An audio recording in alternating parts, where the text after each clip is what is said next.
Ma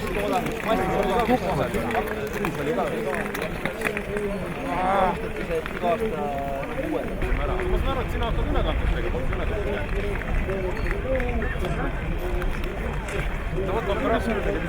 lisaoperaatorit on vaja, siis lepime tasus kokku ja aga sa teed seda ju tasuta.